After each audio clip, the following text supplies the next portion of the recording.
తెలంగాణ రాష్ట్రంలో BRS BSP కలిసి పనిచేయాలని చెప్పి నిర్ణయించుకున్నాం.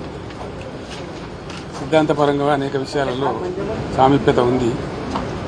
మేము అమలు చేసినటువంటి దళిత బంధు కానీ, దళిత సంక్షేమాన్ని తీసుకున్నటువంటిది కానీ, రెసిడెన్షియల్ పాఠశాలలు కానీ, ఇంకా చాలా విషయాలలో బలహీనల గురించి, వీకర్ సెక్షన్ గురించి పనిచేసిన చరిత్ర ఉంది. కాబట్టి దాన్ని అనుసరించుకొని ఒక ప్రతిపాదన వస్తే ఇద్దరం కలిసి చర్చించడం నేను ప్రవీణ్ గారు, వారి హైకమాండ్ కూడా మాట్లాడింది.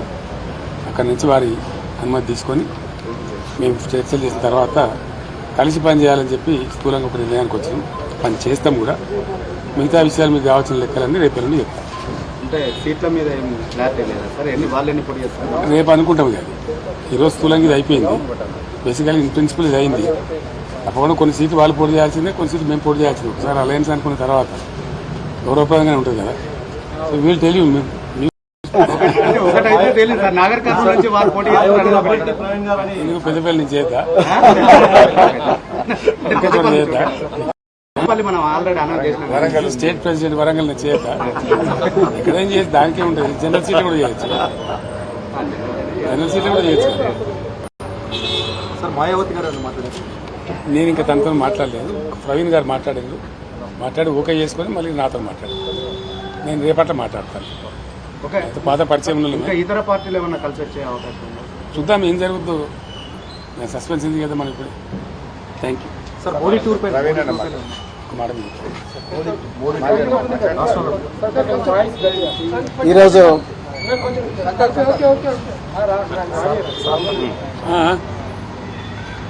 ఈరోజు తెలంగాణ మాజీ ముఖ్యమంత్రి శ్రీ పెద్దలు గౌరవనీయులు శ్రీ కేసీఆర్ గారిని కలిసినందుకు చాలా ఆనందంగా ఉంది. మరి ఈ తెలంగాణనే కాదు, యావత్ భారతదేశం కూడా ఈరోజు లౌకికత్వం అంటే సెక్యులరిజం, లౌకికత్వం ప్రమాదంలో ఉన్నది. మరి భారతీయ జనతా పార్టీ చాలా పెద్ద ఎత్తున కుట్రలు చేస్తూ ఉన్నది దేశాన్ని చిన్నభిన్నం చేయడం కోసం. మరి పూర్తిగా రాజ్యాంగాన్ని రద్దు చేయాలనే కుట్ర చేస్తూ ఉన్నారు. సో ఆ పరిస్థితుల్లో మరి సెక్యులర్ పార్టీ అయినా, మరి సెక్యులర్ భావాలు కలిగి సెక్యులరిజాన్ని నిరంతరం కాపాడిన మరి భారతీయ రాష్ట్ర సమితి వారు మరి నేను బైంజీ మాయావతి గారి ఆశీస్సులతోని మరి వారిని కూడా కలవడం జరిగింది. సో ఈ తెలంగాణలో ఈ రాజ్యాంగానికి ప్రమాదం ఏదైతుందో, లౌకికత్వానికి ఏదైతే ప్రమాదం ఉందో, ఈ బీజేపీ నుంచి తర్వాత మరి ఈ మధ్యనే కాంగ్రెస్ కూడా మరి బీజేపీ లాగానే మారుతూ ఉన్నది. ఈ రెండు పార్టీల నుంచి ముప్పు నుండి మరి తెలంగాణను కాపాడడం కోసం మరి మేము అంటే బహుజన్ సమాజ్ పార్టీ మరి భారతీయ రాష్ట్ర సమితితో కలిపి మరి పార్లమెంట్ ఎలక్షన్లలో కలిసి పనిచేయాలని ఇప్పుడే మరి పెద్దలు గౌరవనీయులు కేసీఆర్ గారి దగ్గర మరి మాట్లాడడం జరిగింది. మరి తప్పకుండా మరి ఇంతకుముందు మీరు అన్నట్టుగా సీట్ల సర్దుబాటు విషయం ఏదైతే ఉందో, ఈ షీట్ షేరింగ్ విషయం అయితే మళ్ళీ మేము మా అధిష్టానానికి నివేదిస్తాం. అదేవిధంగా మరి మన మాజీ ముఖ్యమంత్రి గారు తప్పకుండా బైంజీ గారితో కూడా మాట్లాడతారు. సో దాని తర్వాత మరి ఇరు పార్టీలు ఒక నిర్ణయానికి వచ్చి తర్వాత తప్పకుండా తెలంగాణలో ఈ